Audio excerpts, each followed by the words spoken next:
pemirsa yang dikasihi Tuhan Yesus dimanapun Anda berada, kita bertemu kembali dalam program On Target dalam episode Kekristenan Sejati.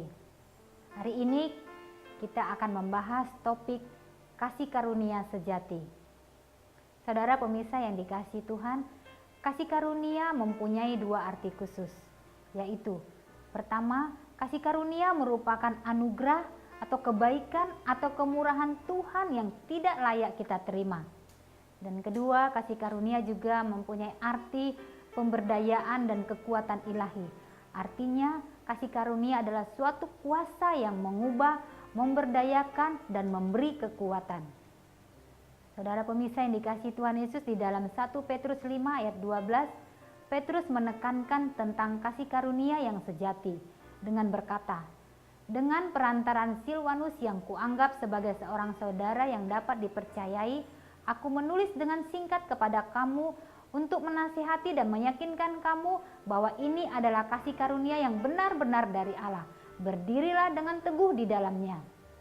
Ayat ini mengingatkan kita untuk berhati-hati bahwa ada kasih karunia yang benar-benar dari Allah dan ada kasih karunia yang palsu yang diajarkan hingga saat ini.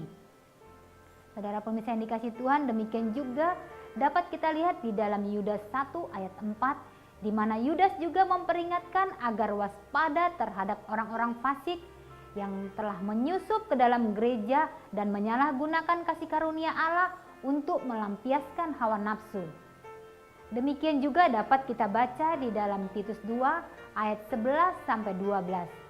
Karena kasih karunia Allah yang menyelamatkan semua manusia sudah nyata, Ia mendidik kita supaya kita meninggalkan kefasikan dan keinginan-keinginan duniawi dan supaya kita hidup bijaksana, adil dan beribadah di dalam dunia sekarang ini.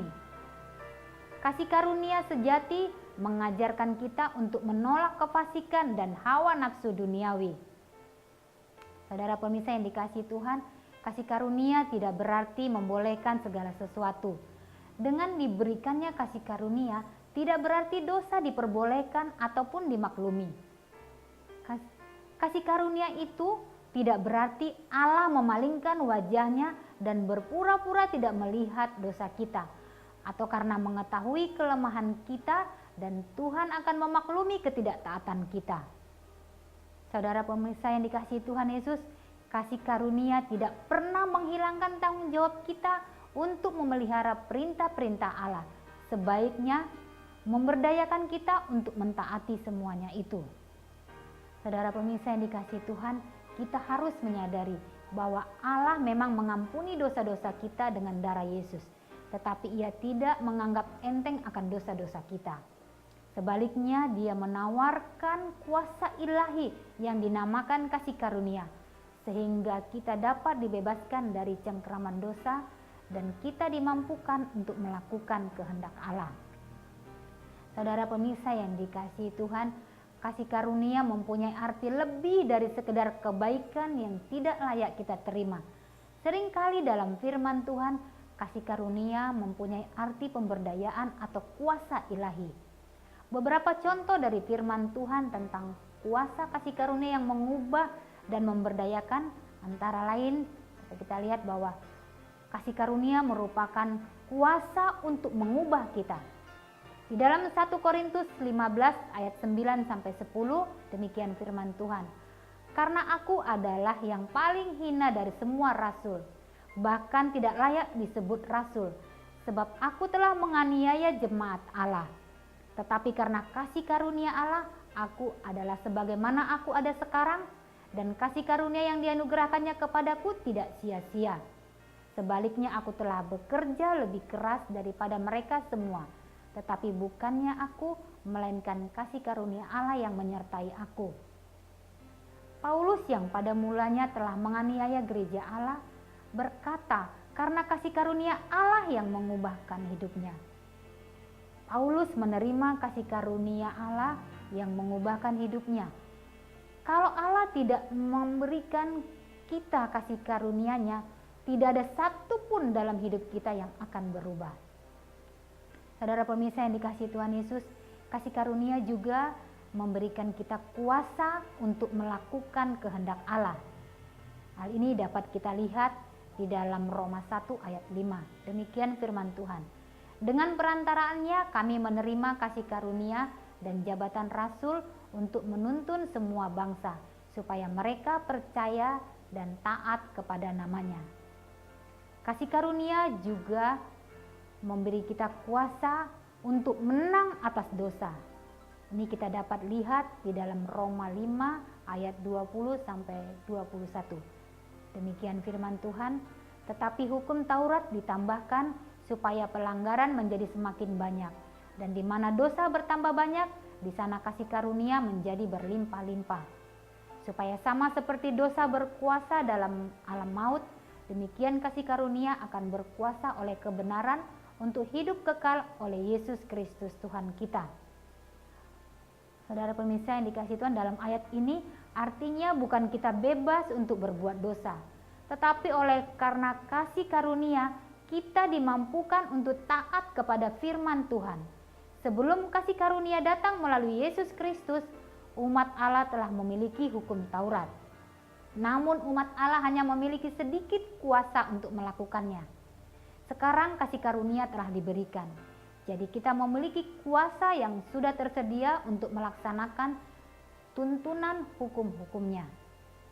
Saudara pemirsa yang dikasihi Tuhan, kuasa untuk mengerti kebenaran dan mendeklarasikannya.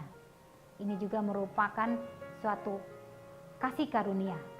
Di dalam Efesus 3 ayat 7 sampai 9 firman Tuhan berkata, "Dari Injil itu aku telah menjadi pelayannya menurut pemberian kasih karunia Allah yang dianugerahkan kepadaku sesuai dengan pengerjaan kuasanya, kepadaku yang paling hina di antara segala orang kudus.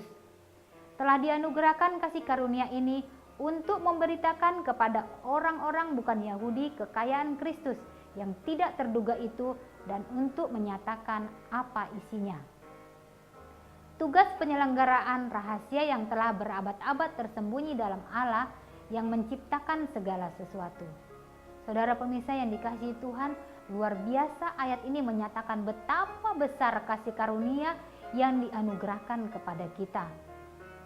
Masih banyak lagi kuasa atas kasih karunia yang Tuhan anugerahkan bagi kita. Kasih karunia yang berlimpah-limpah akan membuat kita berkuasa dalam kehidupan. Juga kita dapat lihat di dalam Roma 5 ayat 17.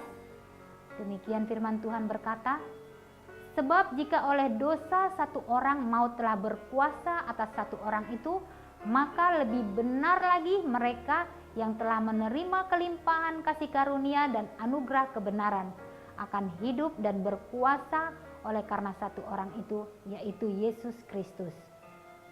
Karena kasih karunia yang adalah satu-satunya hal yang dapat mengubah kita, dan juga kasih karunia hanya diberikan kepada orang-orang yang rendah hati, saudara pemirsa yang dikasihi Tuhan Yesus, maka satu-satunya cara untuk maju dalam perjalanan kekristenan kita adalah dengan merendahkan hati kita. Saudara pemirsa, untuk menerima kasih karunia yang baru yang memimpin kita kepada pertumbuhan yang baru, maka kita harus merendahkan diri sekali lagi di kaki salib. Kasih karunia selalu tersedia pada kita yang memerlukannya. Di saat kita sedang menghadapi suatu situasi yang menyakitkan, itu adalah merupakan suatu kesempatan bagi dicurahkannya kasih karunia yang berkuasa, yang mengubahkan kehidupan kita. Saudara pemirsa yang dikasihi Tuhan Yesus, kasih karunia yang melimpah diberikan kepada mereka yang memiliki suatu kebutuhan yang besar. Tapi cara kita menanggapi suatu problem akan menciptakan suatu perbedaan. Ada orang yang tidak menerima kasih karunia karena kekerasan hati mereka, atau karena memiliki sikap hati yang buruk. Saudara pemirsa yang dikasihi Tuhan Yesus, oleh karena itu dengan respon kita dapat menjadikan keadaan kita menjadi sebuah siksaan atau menjadi sebuah kesempatan untuk menerima kasih karunia. Seringkali Alkitab mempersamakan manusia dengan bejana. Artinya kita diciptakan dengan suatu kekosongan yang mempunyai suatu kapasitas untuk menampung sesuatu. Saudara pemirsa, Apa yang kita izinkan tertuang ke dalam kehidupan kita menentukan apakah kita akan menjadi sebuah bejana yang baik atau yang buruk. Allah ingin memenuhi kita dengan kasih karunia-Nya dan semua buah yang mengikuti kasih karunia tersebut. Saudara pemirsa, maka kita harus mengizinkan Allah untuk memasukkan zat rohani yang disebut kasih karunia ke dalam hidup kita dan kita akan diubahkan. Kita dapat membuka atau menutup bejana kita terhadap kasih karunia. Kuasa untuk menerima dan menolak kasih karunia ada di tangan kita. Saudara pemirsa yang dikasihi Tuhan Yesus, tatkala hati kita terluka, kita segera diperhadapkan dengan suatu keputusan. Kita bisa mengeraskan hati dengan menolak kasih karunia atau berseru kepada Allah meminta kasih karunia-Nya untuk mengampuni. Ingatlah, kasih karunia-Nya cukup banyak tersedia. Karena itu, saudara-saudara yang terkasih di dalam Kristus, kita patut menjaga agar bejana kita tetap terbuka, selalu untuk menerima kekayaan kasih karunia Allah yang indah. Amin. Demikian pembahasan kita untuk hari ini, dan kita akan bertemu kembali dalam penayangan On Target berikutnya untuk waktu dan jam yang sama. Salam, Tuhan Yesus memberkati.